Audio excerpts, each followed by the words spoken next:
On June 3, 1989, Ayatollah Ruhollah Khomeini, the undisputed architect of Iran's Islamic Revolution and the country's supreme leader since 1979, passed away in Tehran.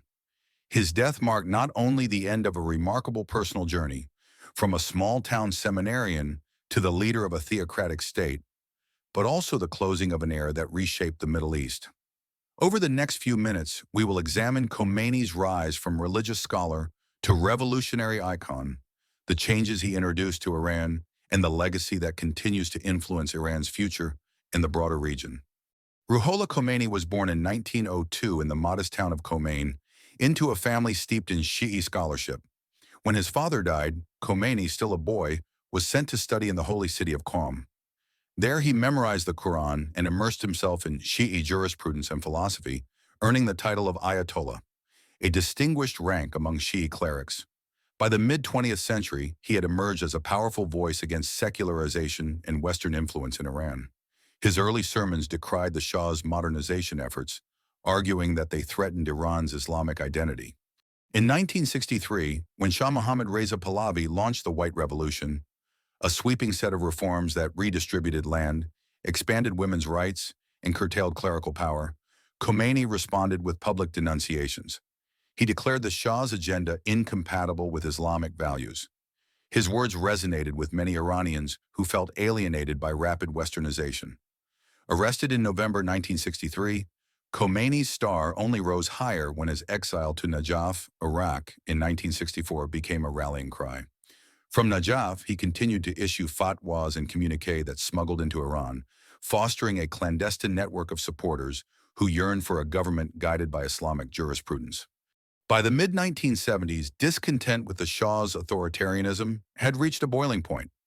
Lavish spending on a 2,500th anniversary celebration of the Persian monarchy in 1971 only deepened the sense of inequality. When nationwide protests erupted in 1978, Khomeini's recorded messages, shipped from his exile in Najaf and later Paris, became the voice of resistance. The Shah's security forces could not silence this voice, and public demonstrations swelled. In October 1978, under pressure from Tehran, the Iraqi government expelled Khomeini. He arrived in Neauphle-le-Château, a Paris suburb, where he continued to transmit weekly audio recordings that emboldened protesters back home. On February 1, 1979, Khomeini landed at Mehrabad Airport in Tehran. Millions gathered to greet him. He declared, "Sovereignty belongs to God and the oppressed." Within days, the provisional government crumbled, and by April, a national referendum confirmed the establishment of an Islamic republic. By December of the same year, a new constitution enshrined the principle of vilayat-e-faqih, guardianship of the jurist, placing Khomeini at the pinnacle of power as supreme leader. The transformation was swift and far-reaching. The new government prohibited Western music, restricted women's attire, and reintroduced traditional Islamic punishments. Institutions once driven by secular law were reshaped under clerical oversight. Popular support remained high initially, anchored in the promise of social justice and independence from foreign domination. Yet the revolution's triumph carried a human cost.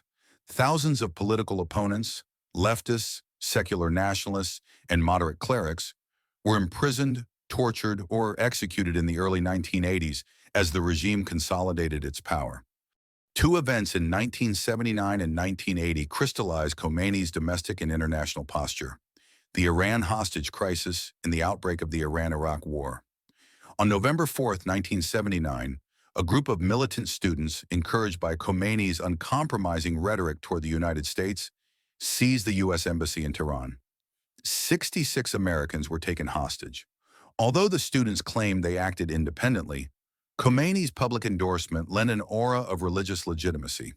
52 hostages remained captive until January 20, 1981, fueling U.S. sanctions and a deep diplomatic rift. Almost simultaneously on September 22, 1980, Saddam Hussein's Iraq invaded Iran, anticipating that post-revolutionary chaos left Iran vulnerable. What followed was one of the bloodiest conflicts of the 20th century. Over 8 years, more than 1 million lives were lost. Border regions were devastated, and Iran's economy was strained to the brink. Early Iraqi gains in Khuzestan were reversed as Khomeini framed the conflict as a holy struggle, an extension of his revolutionary ethos. Despite military advisors urging negotiation, Khomeini pressed on, arguing that capitulation would undermine the very revolution he had spawned. It was not until August 20th, 1988, that Iran accepted a United Nations brokered ceasefire, acknowledging the weary state of the nation. By the late 1980s, war fatigue and economic hardship began to erode popular enthusiasm. Yet reverence for Khomeini remained nearly universal, even as whispers of succession surfaced. Ayatollah Ali Khamenei, then president, was designated as the next supreme leader, though many clerics doubted his theological authority. On June 3rd, 1989, Khomeini succumbed to a heart attack in Tehran. More than 2 million people flooded the streets in grief and fear. Grief for the loss of their leader, and fear of what his absence would mean for Iran's trajectory. In the wake of Khomeini's death, continuity was swift but not seamless. Ali Khamenei was elevated to supreme leader, while Ali Akbar Hashemi Rafsanjani, a pragmatic conservative, assumed the presidency. Rafsanjani's presidency ushered in cautious economic reforms and tentative outreach to the West. By the mid-1990s, a new generation, born after the revolution, began to clamor for greater social freedoms. In 1997, the election of reformist Mohammad Khatami underscored a burgeoning desire for moderation and openness, ideas that would have been anathema to Khomeini. Today, Khomeini's ideological imprint endures in Iran's constitutional structure. The principle of velayat-e-faqih remains the bedrock upon which the supreme leader exercises authority over the military, judiciary, and media. Yet the rigid contours of his theocracy have been softened, if only slightly, by the forces of economic necessity and generational change. Women, once compelled into strict dress codes, now pursue higher education in large numbers. Digital connectivity allows Iranians to tap into global discourse, and social media has become a catalyst for youth activism. These dynamics point toward a tension at the heart of Khomeini's legacy, a system designed for absolute clerical guardianship, now confronted by a digitally savvy, increasingly cosmopolitan populace. Regionally, the model Khomeini established, an Islamic state resolutely independent of both American and Soviet influence, has inspired Islamist movements from Lebanon's Hezbollah to Yemen's Ansar Allah. At the same time, his uncompromising stance against pluralism and his support for proxy groups have sown division, contributing to ongoing regional schisms. On the 30th anniversary of his death, it is clear that Ayatollah Khomeini reshaped not only Iran but the broader Middle East. He was a visionary strategist who harnessed Shi'i symbolism and anti-imperialist sentiment to overthrow a foreign-backed monarchy. Yet the human costs, political purges, curtailed freedoms, and a devastating war remain indelible wounds. As Iran continues its journey from revolutionary absolutism through periods of reform and retrenchment, Khomeini's influence endures.